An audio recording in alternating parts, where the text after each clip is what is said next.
Pas de question.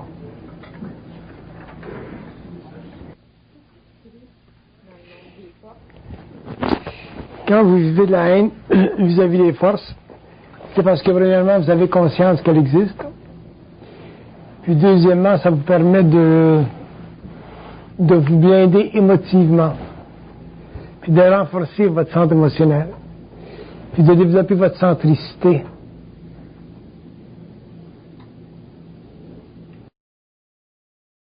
La centricité chez l'être humain, quand on parle de l'ébullition, la centricité chez l'homme de l'ébullition, ça va être sa carapace.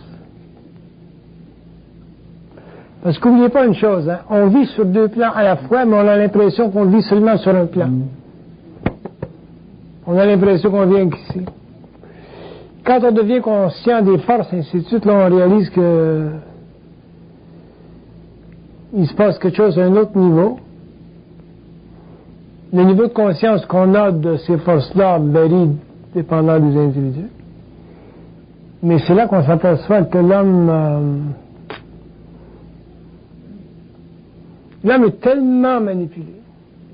Vous savez que le concept de manipulation de l'homme sur la Terre, c'est un concept qui vient avec la descente de cette vibration en 69. Le concept de manipulation, le fait que l'homme est un être manipulé. Tant qu'on ne le sait pas,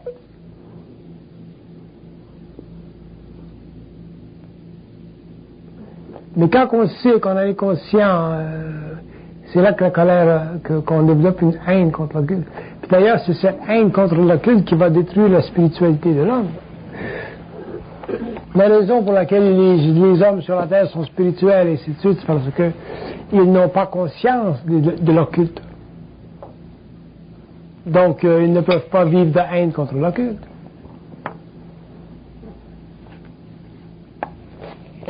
Ce que j'appelle l'évolution, c'est l'ouverture.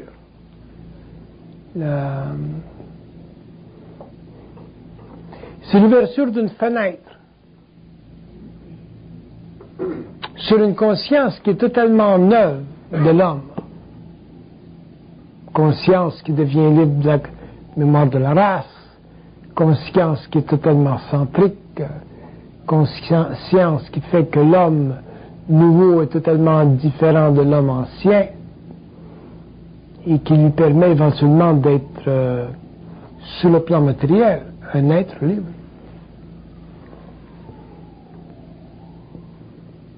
Mais en prenant conscience des plans,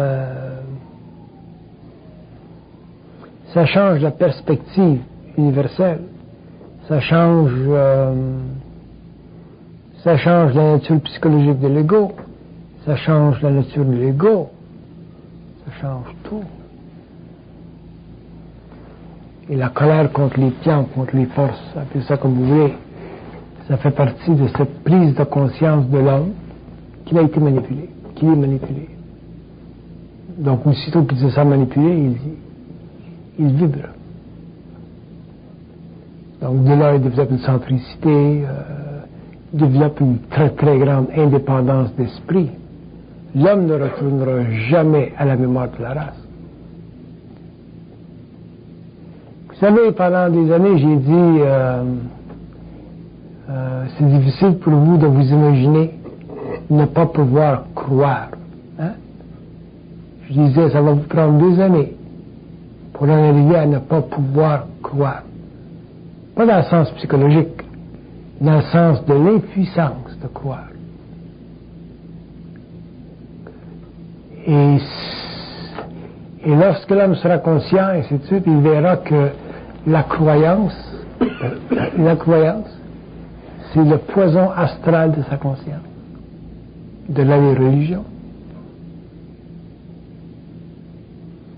Mais pas simplement la croyance par rapport aux religions, mais la croyance aussi par rapport au plan. Et la question qui vient ensuite, comment est-ce qu'on peut savoir si on sait, si on est intelligent, si on ne peut pas se fier aux forces? Et je me rappelle, je posais cette question il y a plusieurs années et on me disait, notre rôle, ce n'est pas de vous aider, c'est de vous guider, de vous éclairer. Vous êtes assez intelligent pour faire ce que vous avez à faire, prendre vos décisions, mais notre rôle, c'est de vous éclairer, la lumière. Et ça, c'est un processus qui n'est pas évident, c'est long.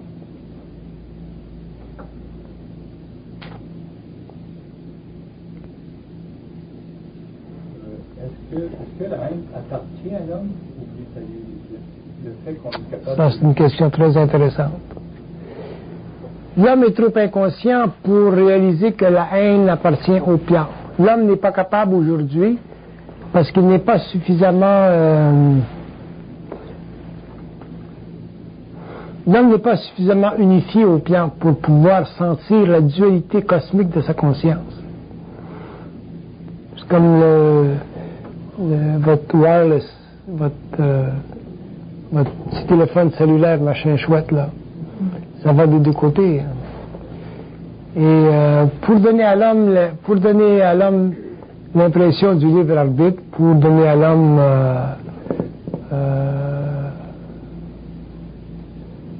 pour lui permettre de développer son ego, ainsi de suite, on lui donne l'impression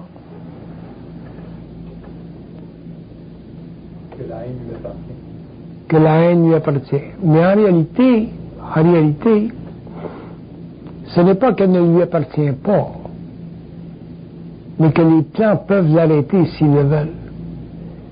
Et si les plans arrêtent la haine, à ce moment-là, ben, il ne peut pas l'avoir. Ça, c'est un des grands mystères de la conscience. Moi, j'ai été bouleversé,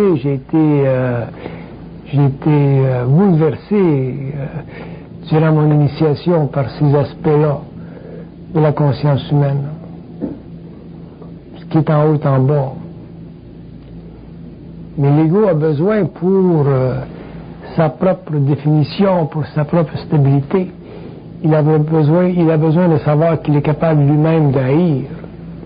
Mais si on allait plus loin, qu'on creusait plus loin dans le phénomène humain, on s'apercevrait que l'homme, ici, est un corps,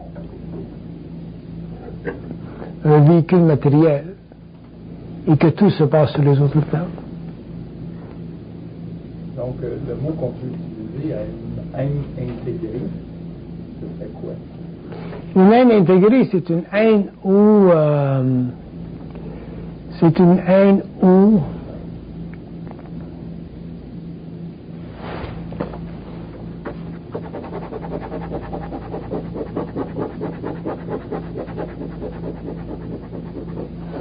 l'ego n'en est pas trop affecté. Donc, il ne donne pas aucun aspect négatif ou positif. Non, c'est simplement une façon pour lui de se protéger, de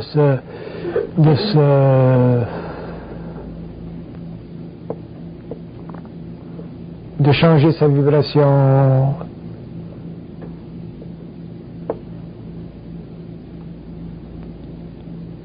Est-ce que ça fait partie de la volonté? Ça fait partie de sa conscience. On ne peut pas, bon, je dis on ne peut pas, c'est une façon de parler. On ne peut pas demander à un ego en évolution de savoir ou de comprendre ce qu'il va savoir ou comprendre dans 10 ans ou dans 15 ans. C'est un processus d'évolution. Et ceux qui vivent des grandes transformations au niveau de l'ego et surtout au niveau de la fusion sont obligés éventuellement de prendre conscience du besoin de toujours demeurer en équilibre, même dans le déséquilibre de la communication télépathique. Parce que c'est toujours un jeu, c'est toujours un scénario. Et c'est pour ça que l'homme doit mourir. Si l'homme était sur le plan morontiel, ces choses-là ne se passeraient pas. Donc l'homme n'aurait pas à mourir. Mais comme l'homme est sur le plan matériel, il doit mourir parce que la contradiction des effets de la conscience universelle ou des plans sur sa conscience mortelle est trop grande pour qu'il puisse supporter indéfiniment ces contradictions. La maladie, c'est un exemple.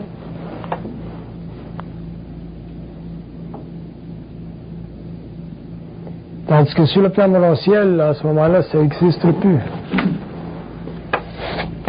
Et surtout parce que l'homme n'appartient plus à l'évolution de la Terre. Et tant qu'il appartient à l'évolution de la Terre, c'est pour ça qu'il ne faut pas troubler les gens qui n'ont pas à être... Il ne faut pas troubler les gens qui n'ont pas à être troublés. Parce que quand vous ouvrez ces portes-là, il faut que les gens soient capables d'eux-mêmes aller vers. Sinon, vous bouleversez leur vie pour rien.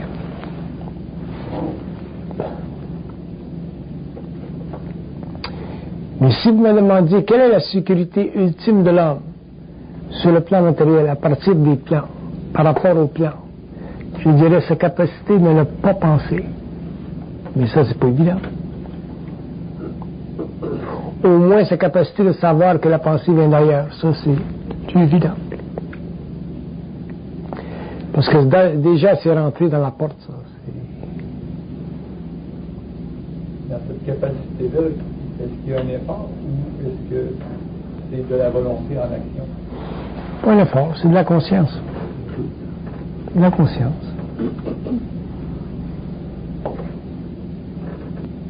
Comment on comprend? Moi, si je vais intérieurement, je dis, bon, comment ça va dans la santé? On va me dire, c'est pas pire, pantoute.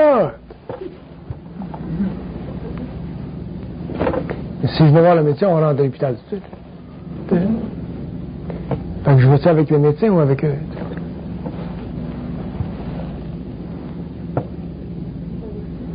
Et on va toujours te donner l'information que tu as besoin pour ne pas supporter l'ego. C'est pas leur rôle de supporter l'ego. Il faudrait que les forces occultes supportent l'ego, l'évolution se fait trop rapidement, ça sera abominable ce qu'on a à vivre.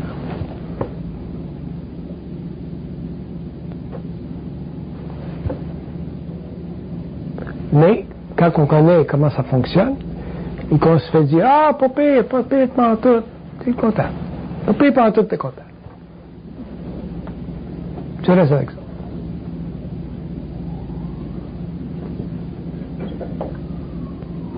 Est-ce qu'on doit contester de la pensée? Oh, ça, c'est intéressant. On en arrive à contester de la pensée, oui. On arrive à la contester, on en arrive à contester sa présence, parce que elle crée des scénarios dans la tête. Et ces scénarios-là sont source de souffrance. Mais pour avoir le pouvoir de la contester et mettre un arrêt, ça prend un certain niveau, un certain taux de vibration. Mais au-delà de ça, au-delà du contrôle qu'on recherche, ainsi de suite, ce qui est important, c'est la réalisation de l'homme, que le scénario, la pensée, le scénario, c'est toujours de l'illusion. Qu'à ce moment-là, ça ne dérange plus qu'on n'aille pas. Donc ta conscience s'impose sur la pensée. Ta conscience s'impose sur la pensée.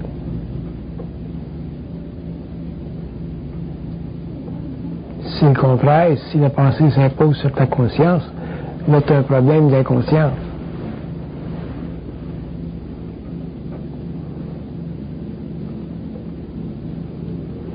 Ça fait réellement partie des arcanes de la psychologie évolutive.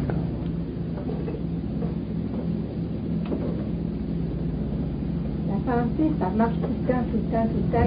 Il n'y a pas de moyen de faire un arrêt quelconque avec la pensée. Il y a moyen, seulement il faut que vous changiez les conditions dans votre vie qui font qu'elle marche tout le temps.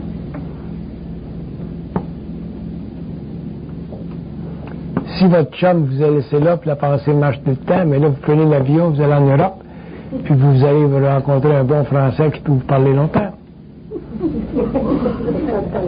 La pensée va arrêter. Il faut changer les conditions. Mais on n'est pas toujours prêt à changer les conditions.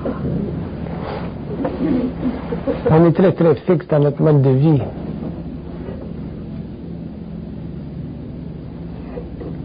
Puis après ça, c'est un niveau. Il y a l'autre niveau aussi, il y a des gens qui ont des entités astrales, il y a des gens qui ont des coques astrales collées à elles. Hein. Ces coques astrales-là sont très difficiles à disposer. Il faut quasiment aller voir des gens qui ont le don de les voir, de les éliminer, c'est pas facile. Et ces coques astrales-là peuvent réellement défaire vos vies. Comme une sorte de cancer.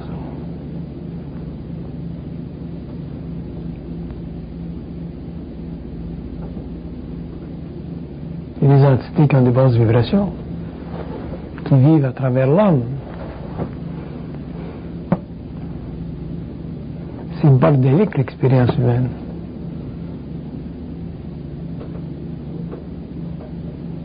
C'est un vrai cauchemar. C'est pour ça que moi, en tant que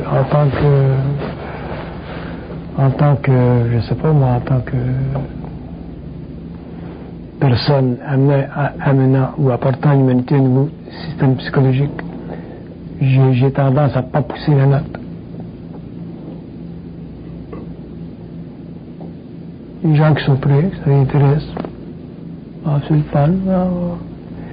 Mais pousser la note. Parce qu'il y a trop ensuite. Si vous ouvrez une écluse.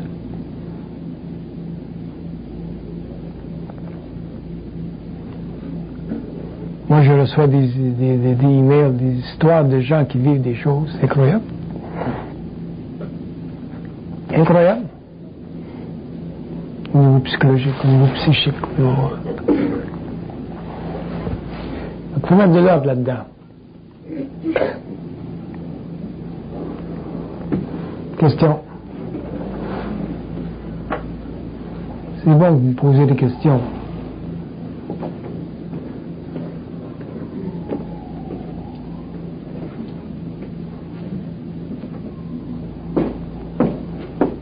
Il n'y a pas de questions.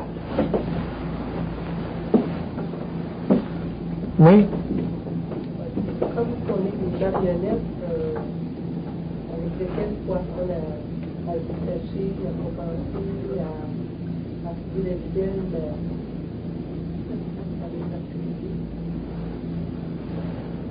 On est marionnetté pas mal.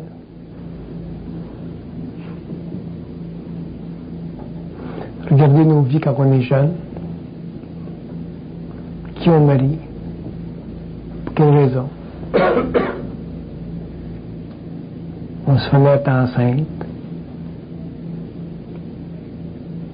Ça nous amène sur une autre track. Ça n'arrête pas de même.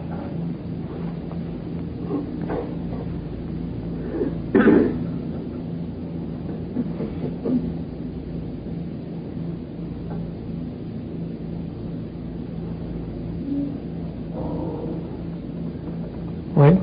La pensée, comme la dame dit, il y en a toujours, on essaie de la bloquer. Maintenant, la pensée intelligente, elle, qu'est-ce qu'on en fait? Utiliser. Mais est-ce qu'elle se ressent ou est-ce que, je veux dire, la pensée intelligente, elle est dure à distinguer? Elle est créative, elle est fun. Créative. Elle est nécessaire? Mais elle peut pas être la conscience.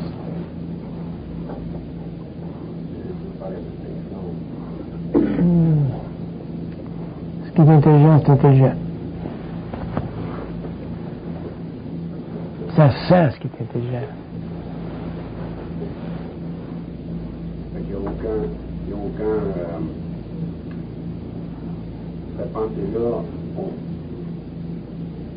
on devrait la bloquer, mais pas la bloquer. Si on essaie de bloquer nos pensées, pas les pensées. Les pensées qui vous font souffrir. Oui.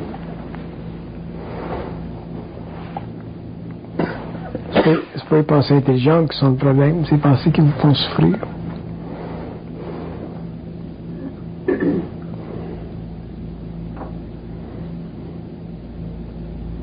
Quand vous ne souffrez pas au niveau de la pensée, vous ne souffrez pas.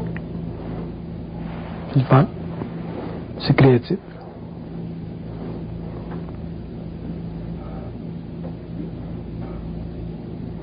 C'est pour ça que dans la vie, c'est très très important pour l'homme de pouvoir se lier à des activités matérielles intéressantes.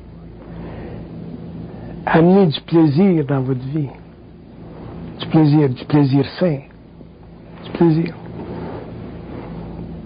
Étudier, c'est du plaisir. Construire, c'est du plaisir. Voyager, c'est du plaisir. L'homme doit amener dans sa vie du plaisir. Parce que quand vous apportez du plaisir dans votre vie, vous diminuez le stress. Donc, vous diminuez le terrain où la pensée négative peut rentrer. Il y a des gens qui n'ont pas assez de plaisir dans leur vie. Il y a des gens qui n'ont pas connu le plaisir dans leur vie.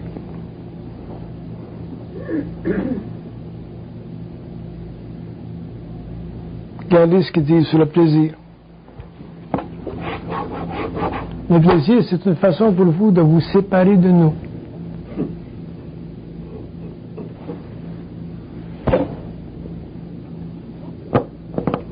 Ou avoir l'impression. Alors? Ou avoir l'impression de Ça n'a pas d'importance. Okay.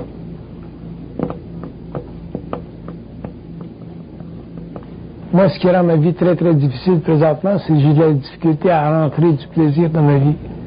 Parce que je suis trop malade, là. Mais je réussis quand même à en rentrer. Ce soir, j'étais allé au restaurant, j'ai mangé un bon ville milanaise, avec du fettuccine à droite, dans l'assiette.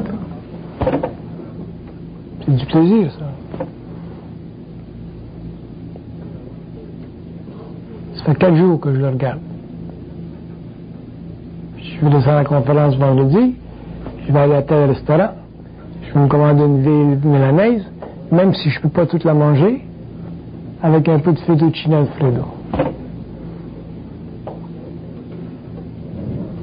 Je veux vous en parler du plaisir. Je vous fais des lectures sur le plaisir.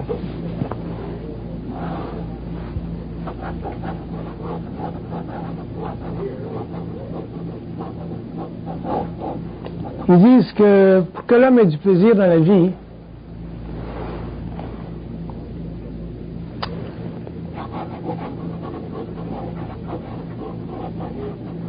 il faut qu'il soit capable de sortir de ses habitudes. Si vous ne sortez pas de vos habitudes, vous allez avoir de la difficulté à développer du plaisir, le principe du plaisir, puis à astraliser votre conscience.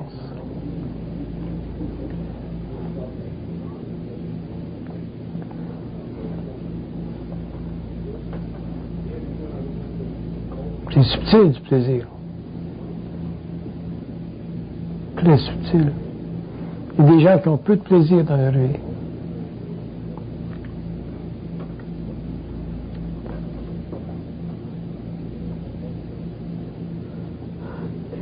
C'est une très grosse lacune de la conscience humaine. Il y a des gens qui ont beaucoup de plaisir, mais c'est un plaisir très astral qui éventuellement les décroche de leur conscience. Je parle d'un plaisir sain.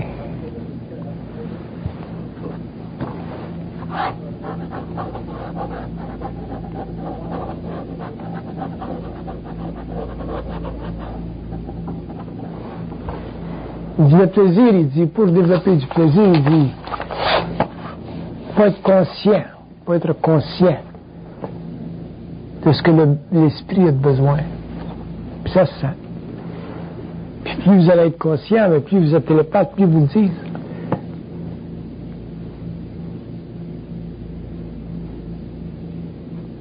Bernard, est-ce qu'on peut dire que le plaisir qui est sain pour l'esprit est relié à la beauté? Le plaisir qui est sain pour l'esprit, c'est une bonne question. Le plaisir qui est sain pour l'esprit est toujours lié à une forme de beauté, d'équilibre, d'harmonie. Oui. Toujours. Quand vous parlez d'esprit, vous parlez de beauté, d'harmonie. Ce qui n'est pas le cas nécessairement au niveau de l'âme. C'est une bonne question. Dans les scientifiques qui n'ont pas beaucoup de plaisir, les chercheurs, tout ça, est-ce qu'il y a une beauté, une harmonie dans la recherche scientifique?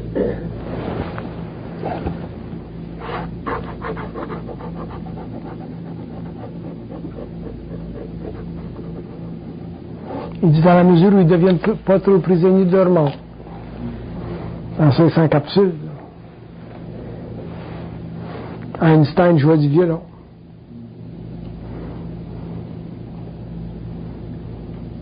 Tu peux pas faire avec des maths dans la vie. Il y a de la beauté des maths. Mais si vous ne sortez pas de vos habitudes, le principe du plaisir ne s'actualise pas. Là, vous devenez névrosé, puis un jour, ben, vous capotez. C'est trop rigoureux. Vous regardez les gens qui sont très créatifs, souvent ils font de la peinture, ils font de la musique, ils font beaucoup de choses. Ils font de la construction. Harrison Ford, son plaisir, c'est de faire de la construction. Il s'enferme, là, puis... c'est très important, le principe du plaisir. Et on le comprend mal. On le comprend mal parce que on l'a astralisé à fond. On dit qu'on vit dans une civilisation de plaisir. C'est vrai. Mais c'est une civilisation de plaisir très, très astralisée. Lui, il vient de s'acheter un petit machin, là. Il vient de s'acheter un Palm Pilot. Un Palm Pilot. Ça fait longtemps là, qu'il taponnait avec. Là, il vient de l'acheter. Ça, c'est un plaisir, ça. Ça va lui donner du plaisir. Faut que tu te fasses plaisir dans la vie. Pour une personne, c'est une canne à pêche. Pour un autre, c'est une belle auto avec des mags. Mais un autre, c'est d'autres choses. Mais il faut que ce soit sain. C'est nécessairement attaché au matériel ou concret? Pas nécessairement. Pas nécessairement. Une personne peut vibrer énormément au niveau du plaisir. Ma fille, par exemple, elle aime beaucoup les tapis perses. Tu l'amènes dans une boutique de tapis perses, mais là, elle vibre. Fait que ça, c'est du plaisir. Ça dépend des individus, ça dépend de la formation, ça dépend de la culture, ça dépend de la sensibilité, ça dépend des goûts. Ça se discute pas des goûts. Ça se discute, mais ça prend beaucoup d'objectivité.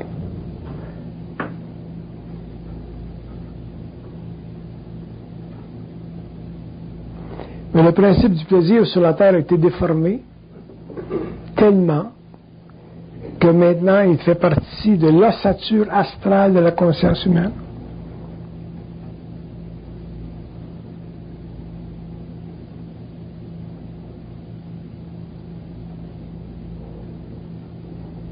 Tu peux pas toujours être dans le plaisir. Comme tu peux pas toujours être dans la bouffe, tu peux pas toujours manger, tu peux pas toujours faire l'amour, tu peux pas toujours dormir, excepté dans mon cas, moi, là.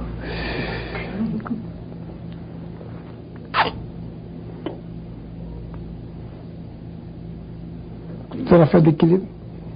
Mais comme vous dites, le principe dans l'île du plaisir, c'est la beauté, l'harmonie. Sans ça, vous tombez dans le plaisir astral qu'on connaît dans le monde, là. C'est abominable. Ça élève pas la conscience, ça la descend.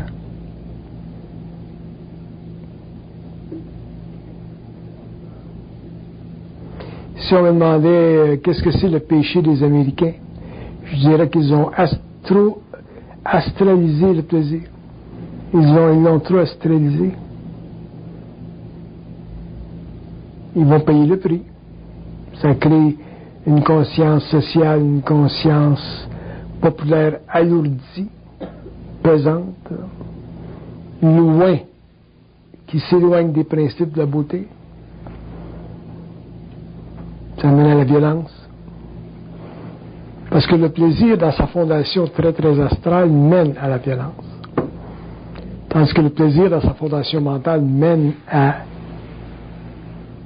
l'élévation de l'esprit, la légèreté de la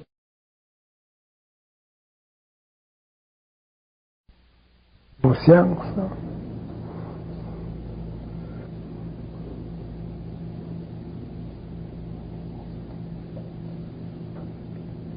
Poser une question vis-à-vis de l'aspect social. On vient interdire la chasse au renard en Angleterre. Est-ce que ça va être les villes d'une société? biaisé. On dit souvent que c'est fait pour les gens de là-haut. Les gens aisés, oui. Ça fait partie du plaisir de notre société qui est sain.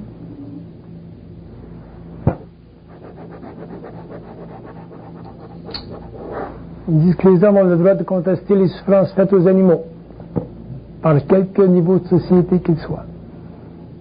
C'est des anciens privilèges, ça. La chasse au renard, l'ancien privilège lié à d'anciennes conditions qui peut-être dans le temps étaient valables, mais qui ne sont plus valables aujourd'hui. Les gens ont le droit de contester. C'est comme les gens ont le droit de contester la boucherie des taureaux en Espagne.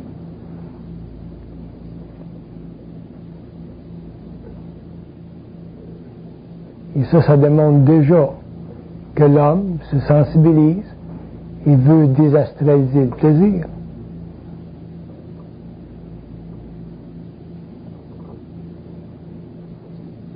C'est facile de dire, ah ben, c'est une tradition qui dure depuis 2000 ans. Ça, c'est se mettre la tête en dessous d'un glad bag. D'ailleurs, c'est pour ça que je déteste les traditions. Non pas parce qu'elles ne sont pas intéressantes, non pas parce qu'elles ne sont pas colorées, mais parce qu'elles sont abusives. Elles prennent trop de temps à s'éliminer, à se transformer. On est rendu au 20e siècle, 21e siècle. Vous allez avoir des femmes aux Indes qui se tuent quand leur mari meurt, qui s'immolent quand leur mari meurt parce que c'est la tradition. C'est quoi cette affaire-là?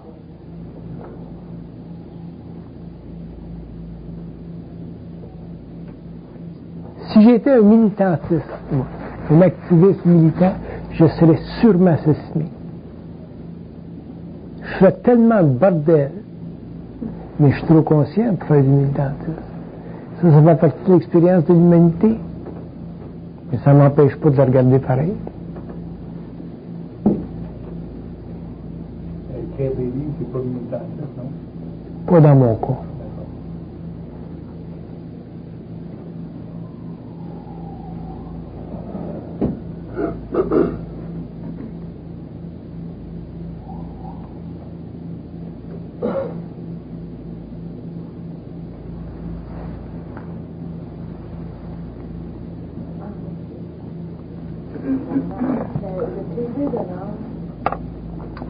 Le plaisir de l'âme, c'est quoi cette affaire-là? Plaisir de l'âme. Je connais pas ça. Je sais pas qu'est-ce que c'est. J'ai pas de réponse à cette question. Le plaisir de l'esprit. Le plaisir de l'esprit,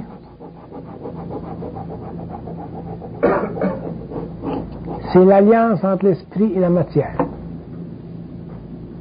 Ou la forme. Le plaisir de l'âme,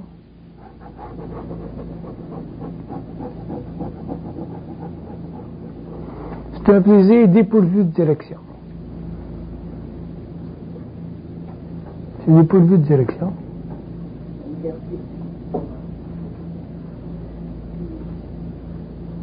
L'âme, c'est de la mémoire. Plaisir de l'âme. Je ne peux pas comprendre ça. Ça ne dit absolument rien. C'est un plaisir dépourvu de direction. Dans la passion, Bernard, où tu rejoins une certaine inconscience, c'est pas l'âme qui procède de ça, l'évolution de l'âme. Dans la passion?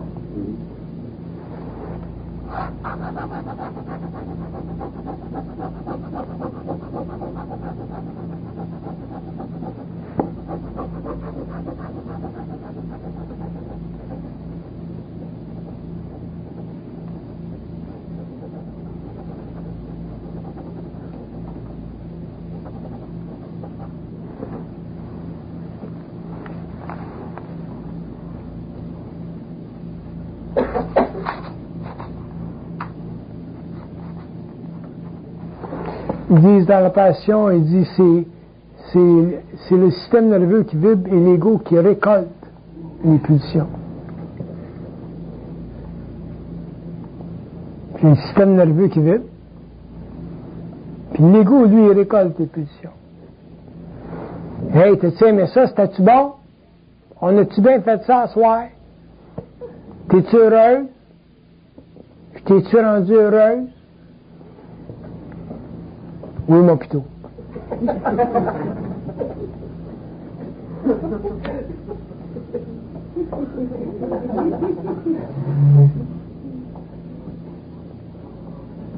Système nerveux, l'ego récolte les pulsions.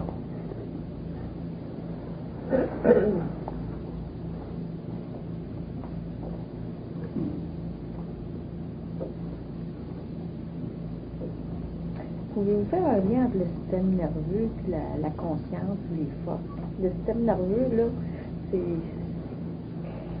Je veux pas aller trop là-dedans parce que je veux pas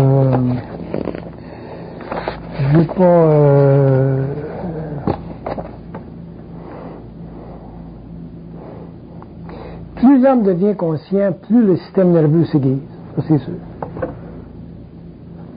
C'est directement lié avec le mental. Ah ben c'est connecté, ça descend, cette énergie-là.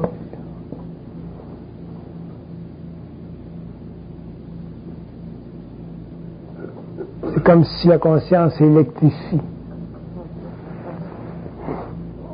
Quand on ne peut pas changer une condition dans l'immédiat et qu'on vit une manipulation dans notre mental, des fois par le biais de d'autres personnes, au niveau d'un événement, qu'est-ce qu'on peut faire pour casser ça? Pour vous fixer sur le point de liberté.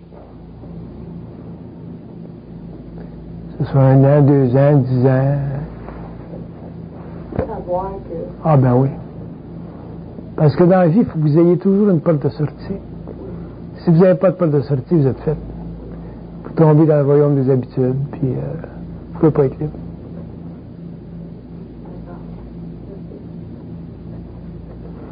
Je trouve que la situation, je reviens à vous tout de suite, monsieur. Je trouve que la situation de la femme, on ne parle pas nécessairement de vous autres, là. On parle des femmes, la femme abusée, et ainsi de suite, là, dans le monde, là. Je trouve ça absolument terrible, parce que c'est très difficile. C'est pour ça que je prends toujours l'autonomie pour la femme. L'éducation. Si vous avez un bon mari, vous êtes chanceux. C'est un coup de dé. L'éducation, il faut que ça arrive quelque chose, ben, tu peux travailler, tu es autonome, puis tu peux te faire une vie. La femme a besoin d'être totalement autonome. La femme a besoin d'être autonome. Elle a besoin d'apprendre les chiffres, les finances. Pas dépendre de son mari, puis dire, ah ben, je t'expliquerai ça plus tard. Mais ça, c'est toute une rééducation. La femme doit se rééduquer complètement. Sinon, elle ne pourra jamais bénéficier de sa vie, puis d'être bien, puis relax. Si vous avez un bon mari, c'est un autre peu de manche, là. Mais au rythme où les choses vont, là,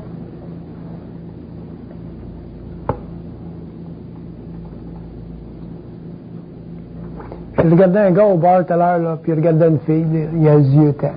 Tout ce qu'il voyait, c'était les fesses. C'est pas la tête qu'il regardait, c'est pas les yeux, pas le nez, les fesses. Tu voyais, il y avait une tension, là, aussitôt qu'il y avait une chance de la coller contre lui, elle collait, ça se décollait. J'ai rien contre ça, le principe n'est pas là. Le principe est que faut que la femme soit autonome. Fait que ça se fait coller, puis elle veut se faire coller, puis elle aime ça, pas de problème. Mais si un jour ça va plus loin, puis ça devient marital, ça devient des enfants, whatever, faut qu'elle soit autonome. La femme est très, très victime du passé. Ça pèse très lourd sur ma conscience. C'est pour ça que je suis content des Américains. Parce que la femme américaine a fait du chemin. La femme européenne aussi. C'est les deux sections du monde, c'est l'Amérique.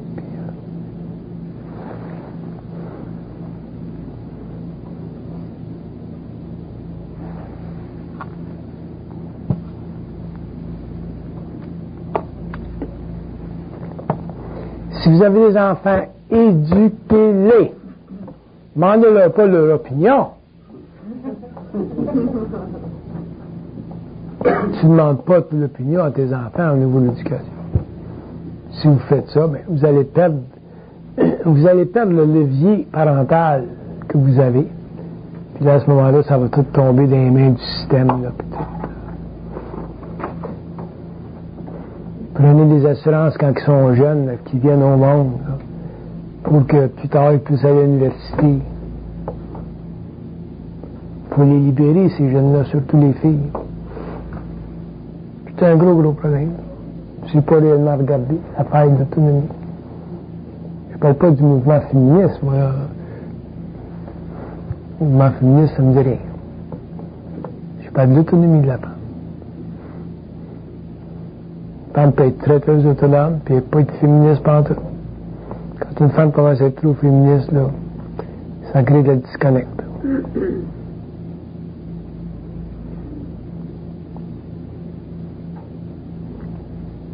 J'ai un ami là, qui vient de partir pour l'Europe. C'est une nurse. Elle avait été invitée par les Européens, par les Suisses, là, de venir en Suisse pour travailler là. Elle dit, je sais pas, je devrais y aller. J'ai dit, ta vie est plate, ça, là. Travailler à l'hôpital Saint-Jérôme. Il n'y a pas d'homme dans ta vie, là, pour le moment, qui fait ton affaire. T'en cherches un depuis des années, puis ça marche pas. Tu vas te crisser en Suisse. Accepte le job, va-t'en en Suisse, puis rouvre d'autres portes. Là, elle est en Suisse, là. Là, tout marche, là. Elle n'a même pas besoin de laver son linge, elle a un petit appartement, elle est bien payée, elle n'a pas de taxes à payer, elle visite l'Europe, who knows? Elle peut rencontrer quelque chose.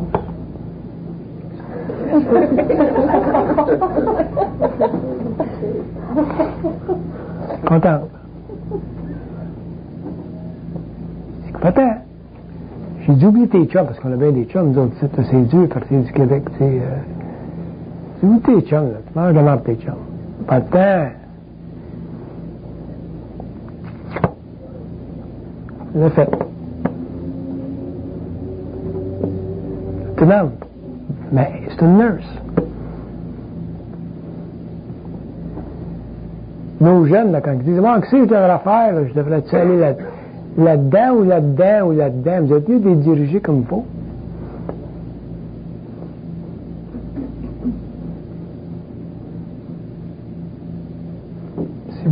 Si vous n'aidez pas à les diriger comme il faut, ben ils vont aller toujours dans quelque chose qu'ils aiment, là.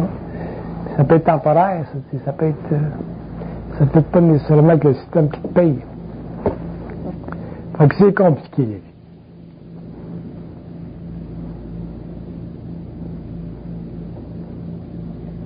Plombier. Un gars, ça devrait être plombier, ça devrait être plombier, faire de la construction, on the side, tu peux être traître, puis tu plombier en même temps.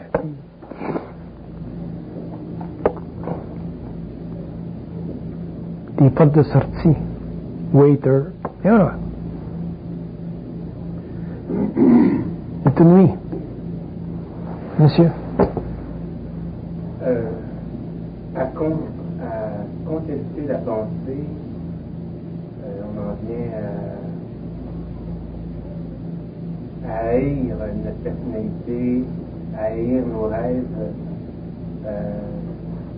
C'est un danger pour la haine de soi. C'est une très bonne question. Premièrement, quand vous contestez vos pensées, vous les regardez, vous les observez. Puis comme vous savez que les pensées viennent d'ailleurs, c'est pas votre faute. C'est la même chose pour... Ah, mais ça, c'est votre job. Tu comprends? Ça, c'est votre job à vous autres. C'est sûr qu'ils vont vous faire croire que c'est votre faute. C'est sûr. C'est la partie du processus d'évolution. C'est ça de la conscience. Quand tu es conscient, il n'y a plus rien de ta faute.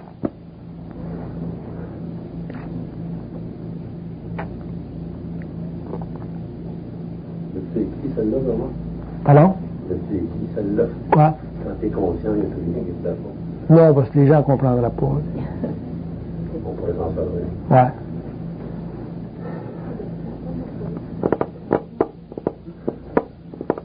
Intérieurement, ça va. C'est important, ça, là. Regardez ce qu'ils disent de vous. Regardez. C'est intelligent, sensible,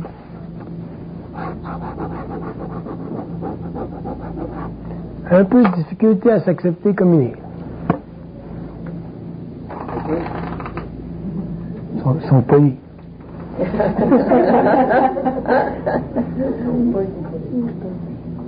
Qu'est-ce qu'on fait à ne pas s'accepter tel qu'on est? Qu'est-ce que vous perdez à ne pas vous accepter comme vous êtes?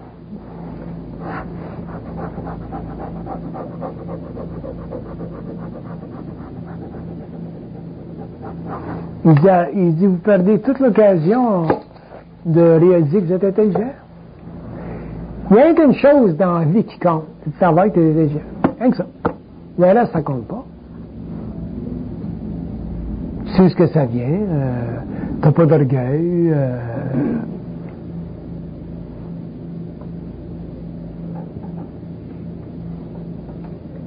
il y a des autres qui comptent dans la vie, est intelligent.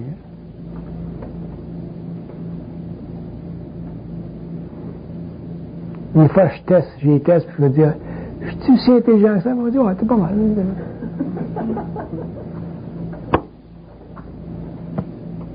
Mais tu sais que ça vient des plans. Il dit Bernard que la femme est plus intelligente que l'homme, puis peut-être son intelligence que l'homme. D'autre part, on sait que la femme a beaucoup de difficultés à s'accepter telle qu'elle est. Elle trouve jamais assez belle. Comment t'expliques ça? La femme, elle a des causes de contradiction dans la vie parce que il lui a été imposé à la femme le besoin d'être belle pour être attirée à l'homme, pour qu'elle ait une sécurité.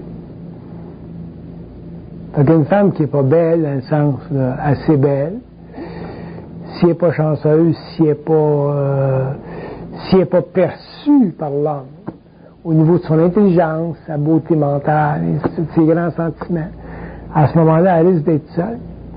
Donc la femme a vu un gros stress au niveau de sa beauté. Surtout rendu à 50 ans. Là, puis ils disent que ça, c'est toute une illusion. Regarde.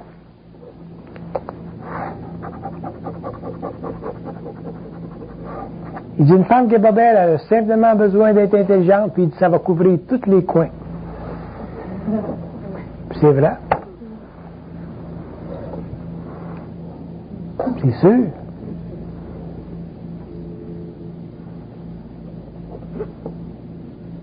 Qu'est-ce que ça engendre finalement le fait de savoir qu'on est intelligent de façon déterminée?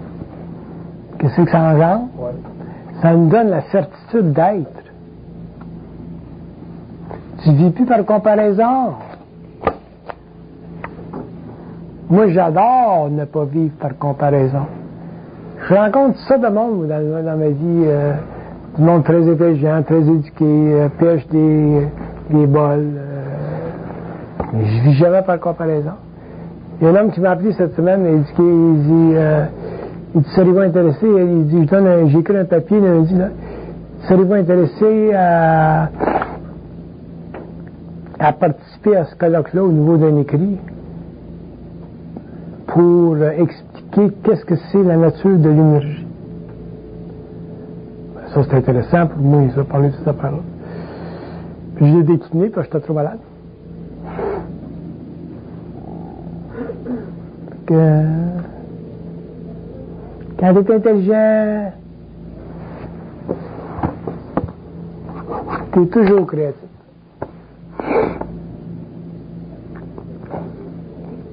Toi, quand tu fais ton astrologie, là, puis en relation avec ta sensibilité, puis ton intuition, et ainsi de suite, là, tu sens ton intelligence qui pulse à travers la femme, puis qui éclaire la femme, puis qui crée un genre de networking entre les différentes perceptions. Ça fait c'est ton intelligence. Un autre, c'est une autre affaire. Mais il faut que ça se développe, cette affaire-là. Il faut qu'on se prenne en main.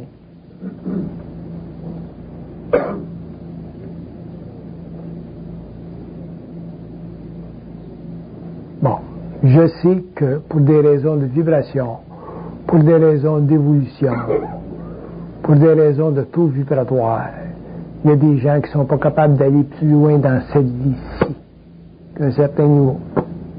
Mais même là, le petit verre plein il est aussi plein que le grand verre plein. Parce que si vous ne réalisez pas que le petit verre plein est aussi grand que le grand verre plein, vous allez toujours regarder le grand verre plein, puis le grand verre plein, le verre des autres, puis le verre des autres, puis vous ne serez jamais bien dans votre peau. Il y a une déformation psychologique sur l'échelle comparative de l'ego qu'on performe depuis qu'on est jeune. Tu sais, on n'est pas tous les fils de médecin, on n'a pas tous fait l'université, il y a des gens qui ont eu des vies difficiles, mais ça n'a pas d'importance si tu comprends ça. Parce que l'esprit a le pouvoir de neutraliser les perceptions que l'ego peut avoir de lui-même. Mais il faut que tu lui donnes une chance. L'esprit a le pouvoir de neutraliser les perceptions que l'ego peut avoir de lui-même, mais il faut que tu lui donnes une chance. Qu'est-ce qui fait qu'il donne une chance ou pas? Mais là, ça dépend de la pénétration. Moi, je me rappelle en 69, quand j'ai vécu ma fusion, j'étais à l'université, j'étais dans un cadre intellectuel, totalement technique. Puis quand ils ont fait la connexion avec moi, ils ont dit « Prends une plume ». J'entendais ça là, fort dans ma tête. « Prends une plume puis écris ». J'étais déjà en fusion, moi je ne le savais pas. Fait que j'ai pris la plume puis j'ai écrit. Puis l'esprit a le pouvoir de neutraliser les perceptions que tu peux avoir de ta propriété subjective. Là, j'étais surpris, je trouvais ça intéressant. Là, j'ai dit que c'est que t'es, toi, là. Joe Blow. Je peux pas vous dire qui c'est qui a répondu, là, mais.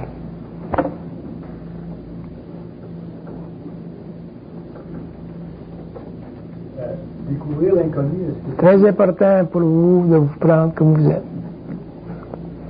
Je l'aime, là. Il dit, il est beau voir ça. Pas de beauté physique, c'est un acquis, c'est un atout, c'est utilisé avec équilibre, sensibilité.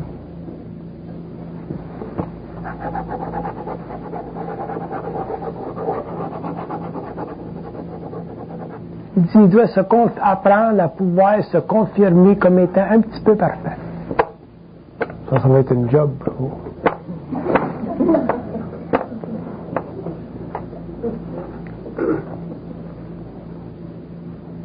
Arrêtez de vous voir des défauts. Oui, tu me demanderais de me trouver un défaut. Je dis, je fouille en Christ. C'est un peu entre l'esprit et l'âme, j'imagine. Je ne sais pas, on dirait. On dirait que l'esprit vient à l'âme. Une dualité, là. C'est sûr, une dualité, c'est sûr. On lève tout, la dualité. Au début, normal. Au moins, quand on sait ce qui se passe, c'est moins pire. La déception, Ah, ça fait avancer.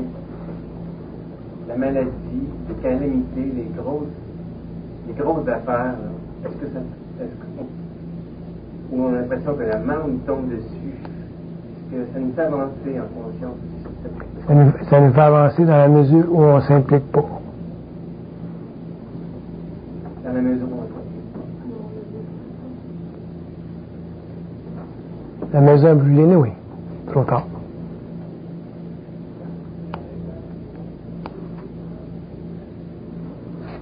Parce que là, vous tombez dans toute la mémoire. C'est mortel, la mémoire.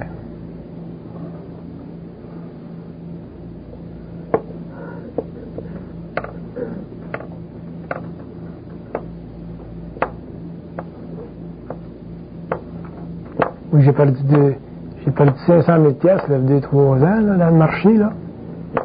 J'ai dit, vous êtes des malades. On dit, tu dis au monde de ne pas t'impliquer puis pas avoir peur de perdre. C'est le temps là, de le montrer.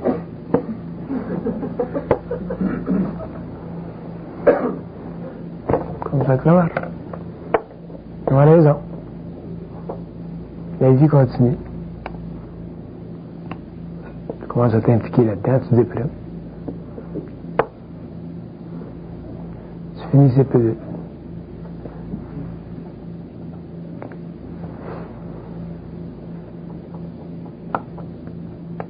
Qu'est-ce que la perte nous apporte?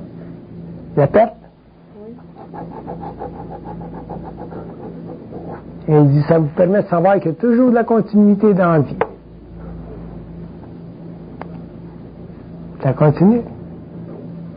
C'est pour ça que moi, en ce qui me concerne, en ce qui concerne l'homme, la chose la plus grave qui peut nous arriver, c'est la santé. La santé en premier dans la vie, ensuite c'est l'argent, pour la survivance, puis ensuite l'amour. L'amour, ça doit être en troisième place. Troisième, en arrière de la bouteille de lait. Behind the bottle of milk.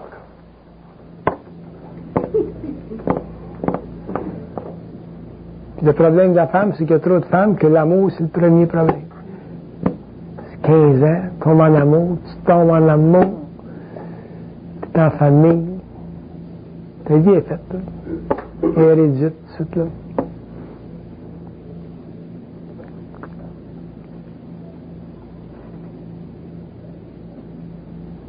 C'est que ça, l'amour. C'est une maladie, cette affaire-là. C'est une fabrication de la civilisation, de la culture. C'est occidental. Les Américains ont fait des mythes autour de ça.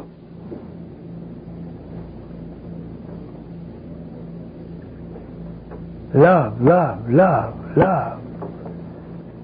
Quand tu as 17 ans, puis t'es cute, puis tes hormones qui sautent, comme d'une poêle à frire.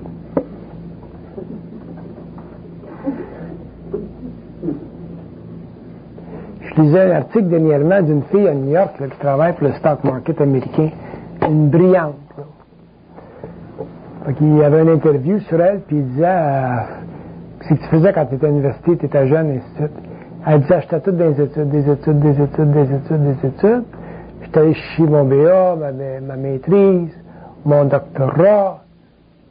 Quand elle a fini avec son doctorat, elle pouvait marier n'importe qui à New York. Elle a marié gros, là, tu sais.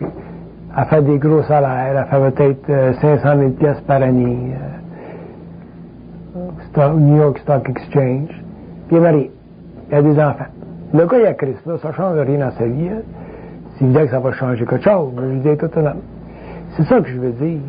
La femme, il faut qu'elle se crée un nouveau modèle d'évolution civile. Il faut qu'elle se crée un modèle d'évolution civile. Il faut qu'elle se rééduque. Parce qu'elle est le produit de la soumission. Elle est le produit de la condamnation.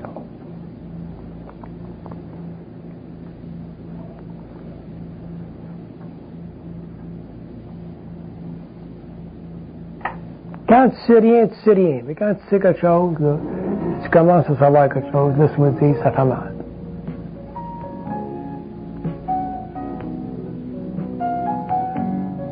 La femme, faut qu'elle se rééduque.